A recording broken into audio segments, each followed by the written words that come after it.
Ada rasa takut nggak sekarang di sini? Ada rasa takut nggak? Kalau sekarang ada rasa takut, kita itu sekarang sedang digunakan pikiran, karena pikiran sedang membawa kita ke masa depan. Sekarang guru itu disebut profesional, makanya ada sertifikat mendidik. Karena tidak semua orang yang ngerti fisika bisa jadi guru fisika, tidak semua orang yang ngerti matematika mengajarkan matematika, karena harus ada sertifikat mendidiknya. Makanya ada yang namanya program pendidikan profesi guru, PPG namanya, pendidikan profesi guru. Karena guru itu sudah profesi, sama seperti dokter. Bedanya apa? Kalau dokter ngasih obat salah, katingali langsung ayeuna. Guru mah ngasih konsep salah, teu katingali, eta amanah guru mah. Guru ngajar matematika salah, nggak kelihatan. Budak saya baru sadar, guru SD ngasih matematika salah itu paling juga ntar di perguruan. Mun sadar eta ge budakna. Makanya guru mah aman. Iya, guru SD ngajar salah, nggak ada, tetap aja. Masih dinyanyikan lagu himne guru toh. Gitu. Nah, itu bedanya. Kalau dokter ngasih obat salah, ayeuna katingali. Lamun guru ngasih pelajaran yang salah, katinggalinya teh namanya 10-20 tahun yang akan datang. Makanya guru nggak boleh salah. Itulah, ya, jangan menganggap remeh sama profesi guru. Ya, gitu. Pertanyaan selanjutnya, mungkinkah Allah yang Maha Pengasih, Maha Penyayang bertindak sewenang-wenang menentukan keadaan seseorang menurut kehendaknya sendiri? Mungkin? Nggak mungkin. Dia Maha Pengasih, Maha Penyayang. Tapi Allah sudah ngasih pilihan. Nah, siapa yang dikasih pilihan oleh Allah? Siapa? Dari semua makhluk yang dikasih pilihan oleh Allah siapa? Hanya manusia. Kenapa manusia dikasih pilihan? Kenapa? Karena manusia dikasih kecerdasan yang melampaui kecerdasan semua makhluk. Didinya intinya manusia itu. Makanya manusia itu ditunjuk oleh Allah menjadi khalifah. Khalifah itu bukan penguasa, bukan. Khalifah itu artinya adalah wakil yang ketitipan untuk menjaga. Makanya khalifah itu bukan penguasa, khalifah itu penjaga. Selama ini mengartikan khalifah penguasa, lalu semena-mena di bumi ini ya mengeksploitasi bumi untuk kepentingan dirinya sendiri. Oke, lanjut. Kalau sudah ngerti sampai sini, oh sorry. Baik. Nah, saya tadi bicarakan umur ditentukan siapa? Umur memang ditentukan oleh Allah. Tapi cara Allah menentukan umur bukan si A sekian tahun, si B sekian tahun. Allah menentukan umur berdasarkan hukum alam semesta. Jadi artinya, walaupun data seseorang itu, ya, datanya misalnya umurnya pendek, tapi kalau dia memiliki keinginan kuat untuk berumur panjang dengan mengubah pola hidupnya, apakah itu diizinkan oleh Allah? Diizinkan, kan ayatnya tadi bilang Allah bisa mengubah nasibnya, betul nggak? Nah, makanya ada kata-kata di Quran seperti ini. Perhatikan saya. Katakanlah, ini Quran surat Yunus ya ayat 49. Aku tidak berkuasa mendatangkan kemudaratan dan tidak juga berkuasa mendapatkan kemanfaatan pada diriku, melainkan Allah yang menghendaki. Jadi kita walaupun diberi oleh Allah kudrat dan iradat untuk menentukan pilihan, tetapi kita tidak bisa merealisasikan pilihan kita tanpa kehadirannya. Itu maksud ayat ini. Lalu selanjutnya Allah berfirman, tiap-tiap umat mempunyai ajal. Apabila telah datang ajal mereka, maka mereka tidak dapat mengundurkannya dan mereka juga tidak dapat memajukannya. Ini harus dipahami, cara menentukan ajalnya itu seperti apa. Apakah cara menentukan ajalnya itu semena-mena sekian tahun, sekian begitu? Tidak. Ajal ini ditentukan oleh data. Dan siapa yang merekam data? Yang merekam data adalah semesta ini.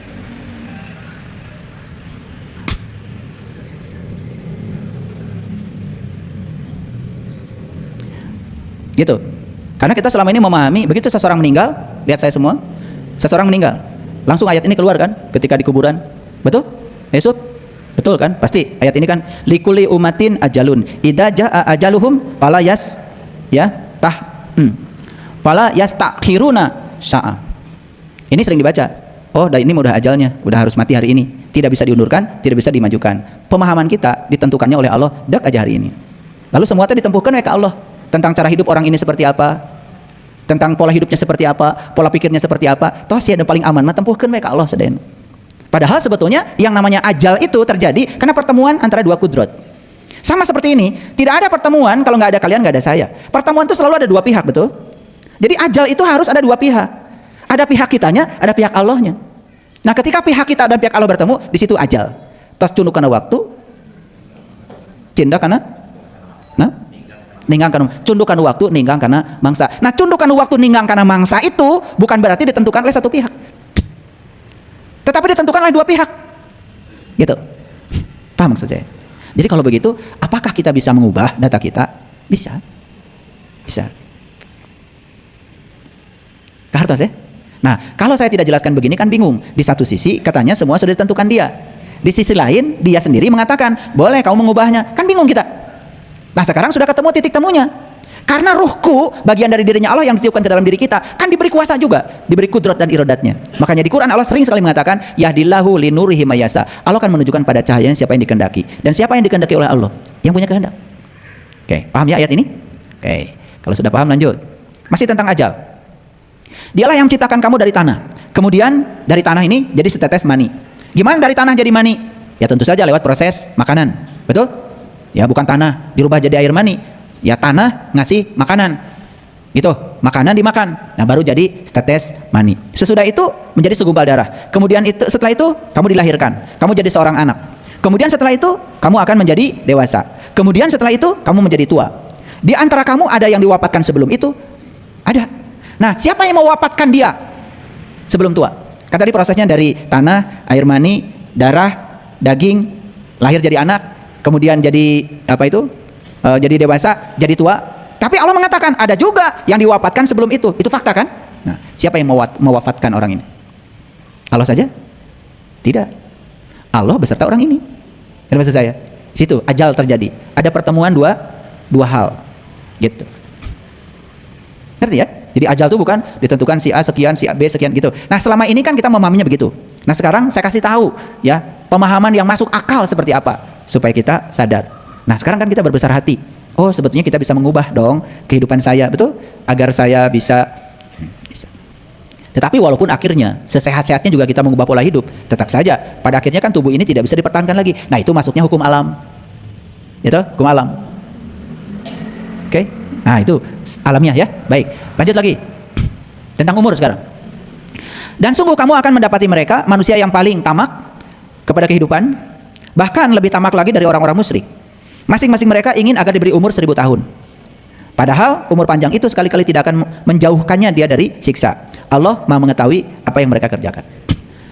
Jadi ayat ini mengatakan, sebetulnya kan manusia ini inginnya kan hidup 1000 tahun. Kan ada lagunya kan, ingin hidup 1000 tahun lagi. Ya.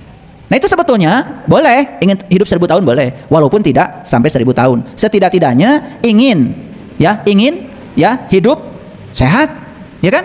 Berkelimpahan, bahagia kan gitu. Dan semua itu tergantung pada kita sendiri. Nah, kemudian kita lihat di Quran surat Al-Fatir ayat yang ayat yang ke-11. Dan Allah menciptakan kamu dari tanah, kemudian air mani, kemudian Dia menjadikan kamu berpasangan. Jadi pasangan itu jasmani dan rohani, bukan suami istri. Dan tidak ada seorang perempuan pun mengandung dan tidak pula melahirkan melainkan dengan sepengetahuannya. Jadi sebenarnya yang melahirkan anak kita bukan kita. Yang melahirkan anak kita itu Allah. Betul? Kita cuma jadi lantaran melahirkan anak kita, kan begitu.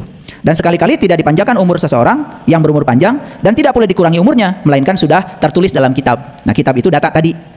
Data apa? Qada. Ya toh? Itu sudah tertulis dalam kitab. Kitab siapa? Kitabmu sendiri. Di mana adanya? Di datamu. Itu qada. Paham sekarang? Nah, ini ayatnya. Diperkuat ya ayatnya. Silakan dicatat nama-nama ayatnya. Lalu Quran surat Al-Fatir ayat 37, dan mereka berteriak di dalam neraka itu, ya Tuhan kami, keluarkanlah kami, niscaya kami akan mengerjakan amal soleh yang berlainan dengan yang telah kami kerjakan. Jadi orang ini berteriak dalam neraka sudah mengerjakan amal soleh, tetapi amal soleh yang dikerjakan malah memasukkan dia ke dalam neraka. Maka dia janji ingin keluar dari neraka, ingin mengerjakan amal soleh yang berlainan. Nah, makanya harus tahu amal soleh ya. Itu. Nah, tetapi jawaban Allah apa? Apakah kami tidak memanjangkan umurmu dalam masa yang cukup untuk berpikir? Jadi para sahabat, ayat ini mengatakan pada kita bahwa kita dipanjangkan umur satu tujuannya, hanya untuk berpikir. Tahu berpikir? Tahu apa tidak? Kalau tidak saya kasih tahu. Berpikir udah tahu belum? Ya bilang aja belum tahu. Berpikir udah tahu belum? Belum. Mangut-mangut aja. Tahu berpikir udah. Mikirin beras gitu? Hati tahu. Berpikir berarti menggunakan pikiran. Kalau menggunakan pikiran, ada yang digunakan, ada yang menggunakan. Yang digunakan pikiran, siapa penggunanya? Tuh kan bingung kan?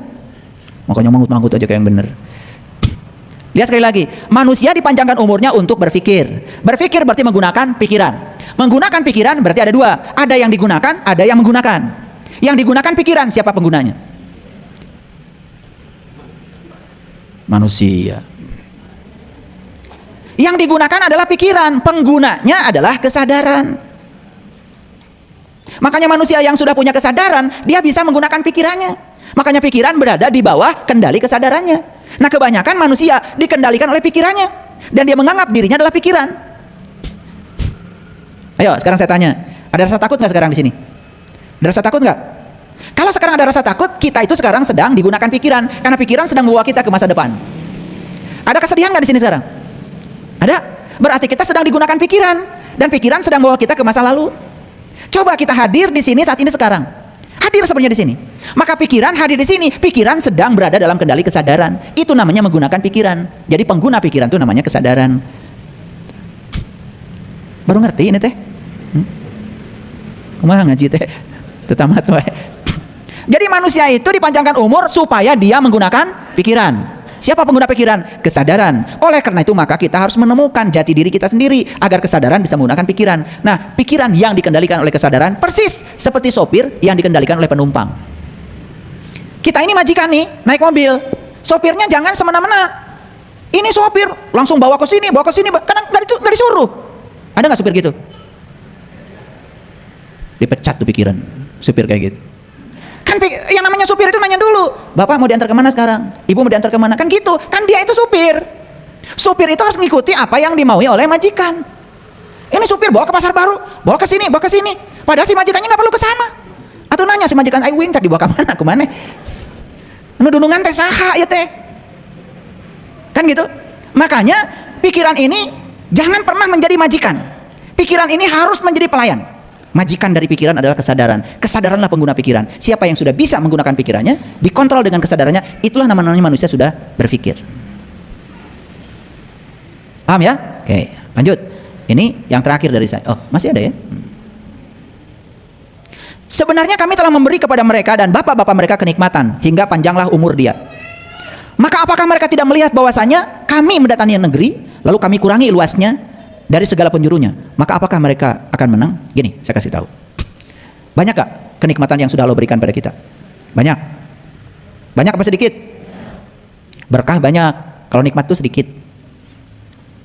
Tapi yang sedikit itu meliputi yang banyak. Karena nikmat yang sebenarnya adalah perjumpaan dengan Allah. Satu aja nikmat itu. Makanya nikmat itu hanya diberikan kepada para nabi, para siddiqin, para syuhada, para sholihin. Dan orang-orang yang sudah diberi nikmat, ini dijamin di ayat ini, umurnya panjang. Kenapa? Karena dia sudah bisa menyehatkan tubuh spiritualnya. Kalau tubuh spiritualnya sehat, maka tubuh intuisinya sehat, tubuh mentalnya sehat, tubuh energinya sehat, tubuh fisiknya akan sehat. Begitu menurut riset. Jadi ayat ini mengukuhkan kepada kita bahwa siapapun yang sudah diberi nikmat oleh Allah, terutama nikmat perjumpaan dengan Allah, karena nikmat itu cuma satu, bukan rumah mewah, bukan duit banyak, bukan mobil baru, bukan, itu bukan nikmat, itu berkah. Karena nikmat itu di Quran sangat spesifik, hanya diberikan kepada para nabi, para siddiqin, para syuhada, dan para sholihin. Nikmat itu adalah menemukan jalan syiratal mustaqim. Maka di Quran surat Al-Fatihah dikatakan syiratal ladzina an'amta alaihim, ya kan? Ihdinas syiratal mustaqim, syiratal ladzina an'amta alaihim. Tunjuki aku ke jalan syiratal mustaqim, jalannya orang yang telah diberi nikmat. Jadi nikmat itu adalah menemukan jalan syiratal mustaqim. Lewat jalan itu kita bisa berjumpa dengan jati diri kita sendiri. Itu nikmat yang sebenarnya. Maka nikmat cuma satu, tapi yang satu ini meliputi semuanya. Gitu. Nah, di ayat ini dikatakan siapapun orang yang sudah diberi nikmat, maka dia akan dipanjangkan umurnya. Jadi walaupun umurnya tidak panjang secara kuantitatif, tetapi umurnya membawa berkah. Ada orang yang umurnya 40 tahun secara kuantitatif, tetapi kualitas umurnya luar biasa, membawa berkah untuk kehidupan. Daripada yang 80 tahun nggak bikin apa-apa, cuma nyusahin orang lain. Ada yang kayak gitu juga, itu pendek tuh umurnya. 80 tapi nggak buat apa-apa di dunia, cuma nyusahin orang aja, bikin onar. Pendek tuh umur. Jadi panjang umur itu hitungannya bukan kuantitatif. Lihat saya semuanya. Nabi Muhammad tuh usianya 63 tahun. Pendek kan 63 tahun? Ayah Asep berapa sekarang? 63. 63. Ada yang 70 tahun? 70. Nabi Muhammad itu cuma 63 tahun. Tapi dalam kurun 63 tahun itu beliau sudah mampu mengubah dunia. Panjang gak itu umurnya? Panjang tuh umur. Makanya panjang pendeknya umur jangan lihat kuantitatifnya, lihat kualitatifnya, efisiensinya. Maaf ya, karena banyak orang yang panjang umurnya tetapi tidak berbuat apa-apa. Hanya mementingkan dirinya sendiri. Pendek tuh umurnya. Jadi saya kasih tahu, siapapun orang yang sudah diberi nikmat, panjang umurnya. Ngerti maksudnya? Secara kualitatif. Mungkin saja secara kuantitatif dia tidak panjang sepanjang orang lain, tetapi kualitas umurnya luar biasa. Baik, sekarang saya mau kasih tahu, ini bagian yang terakhir dari saya. Tolong jangan lihat ayat ini semuanya, karena akan cukup waktu. Lihat bagian yang terakhir. Yang terakhir, innallaha yarzuqu mayyasha bighairi hisab. Apa? Innallaha yarzuqu mayyasha bighairi hisab. Apa artinya? Sesungguhnya Allah akan memberikan rezeki kepada siapa yang dikehendakinya tanpa batas. Jadi salah kalau kita mengatakan Allah menentukan rezeki seseorang. Bohong itu. Karena ayat ini mengatakan innallaha yarzuqu mayyasha bighairi hisab. Sesungguhnya Allah menentukan rezeki kepada siapa yang dikehendakinya tanpa batas. Saya tanya, siapa yang akan dikehendaki Allah dapat rezeki tanpa batas? Siapa? Yang ingin punya rezeki tanpa batas. Begitu kita ingin, Allah akan menghendakinya. Kenapa rezeki kita terbatas? Karena begitu lihat sepatu harganya mahal, langsung ngaleos, mahal. Mahal benghar nu kitu mah. Tapi yang ngotot, saya pasti beli sepatu ini nanti. Saya pasti kebeli. Tidak berpikir mahal, tapi berpikir kebeli, pasti kebeli. Maaf ya, yang ikut bangun Jelekong. Sekarang kalian ikut bangun itu cuma jalannya aja. Maaf, yang murahnya. Beli tanahnya saya nggak ribut. Jebret beli tanah. Saya bebaskan semuanya. Jalan udah saya bebaskan semuanya. Ada yang tanya sama saya, ayah guru katanya tiap sore ke Jelekong. Ya, bayar tanah. Yang depan mahal ya ayah? Enggak. Tanah mah buatan Allah. Duit mah buatan Peruri. Pasti kebeli. Kebeli kan semua. Makanya saya kukulunuan aja sendiri daripada recok. Itu cara saya. Karena kalau saya menerima masukan-masukan dari yang lain, kadang-kadang itu mempengaruhi saya. Jadi saya kadang-kadang juga masih bisa dipengaruhi kalau banyak pengaruhnya. Makanya saya kukulunuan sendiri. Tahu kukulunuan? Bahasa Inggris itu. Taunya kalian sekarang tanah udah beres. Itu aja. Dari mana duitnya? Dari Allah. Gak usah ribut. Sekarang udah tinggal dibangun. Kalau saya berpikirnya, wah tanah mahal, yang pinggir jalan mahal, selalu begitu, nggak kebeli. Karena saya berpikir kebeli, ada aja jalannya. Masih ingat kan judul saya? Begitu kita berpikir mungkin, semua jalan terbuka. Begitu berpikir tidak mungkin, semua jalan tertutup. Kenapa semua jalan tertutup? Karena kita berpikir tidak mungkin. Terima kasih. Assalamualaikum warahmatullahi wabarakatuh.